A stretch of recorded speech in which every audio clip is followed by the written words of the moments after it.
একটু আগে আমরা হলের প্যানেল নিয়ে বসেছি, আমরা অভিযোগ পেয়েছি আগে ছাত্রলীগ করতো গেস্টম গণরম কালচার, এখন আমরা শুনতেছি যে মুড়ি পার্টির কালচার।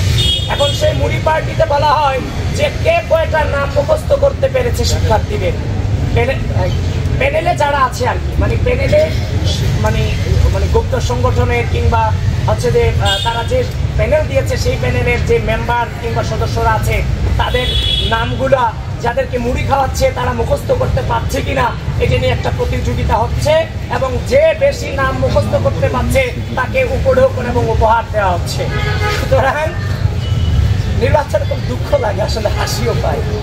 নির্বাচন কমিশন এবং বিশ্ববিদ্যালয় প্রশাসন এবং হল প্রশাসনের যারা নির্বাচন কমিশন আছেন এই ধরনের কালচারগুলোকে অবশ্যই আপনারা শক্ত হাতে দমন করবেন এবং এগুলো সম্পর্কে সাংবাদিক বৃন্দ আছেন এগুলো সম্পর্কে তথ্য খুঁজে বের করবেন। এপেক্স হলের যে এজিএস প্রার্থী শাফি, সে তোফাজ্জল হত্যা মামলার আসামি। এজিএস রাকিবুল রিয়াদ, সে তোফাজ্জল হত্যা মামলার আসামি।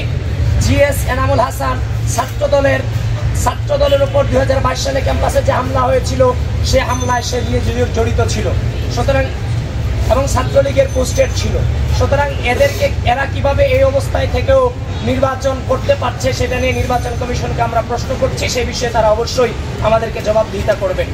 তো সুতরাং এই যে প্রত্যেকটা মুহূর্তে যারা অপরাধে জড়িত ছিল বিভিন্নভাবে বিভিন্ন স্তরে কোনো বিচার ছাড়া, কোনো যাচাই বাচার ছাড়া এই যে ডাকসু নির্বাচন নিয়ে তাদেরকে অংশগ্রহণ করার সুযোগ দিলেন, দেখেন আমি নেগেটিভ চিন্তা করতে চাই না, কিন্তু এই রাষ্ট্র কিন্তু প্রতিনিয়ত হুমকির মুখে।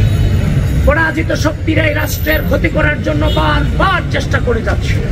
তাহলে কোনো বিচার বিশ্লেষণ ছাড়া এই ধরনের মানুষগুলিকে যখন আপনারা নির্বাচনে অংশগ্রহণ করার সুযোগ দিচ্ছেন, তাহলে তারা যে পতিত স্বৈরাচারের সাথে লিয়াজুর মাধ্যমে ক্যাম্পাসে অস্থিতিশীল পরিবেশ সৃষ্টি করবে না তার নিশ্চয়তাটা কোথায় সেটা আমি আপনাদের মধ্য দিয়ে বিশ্ববিদ্যালয় প্রশাসন এবং নির্বাচন কমিশনের কাছ থেকে জানতে চাই।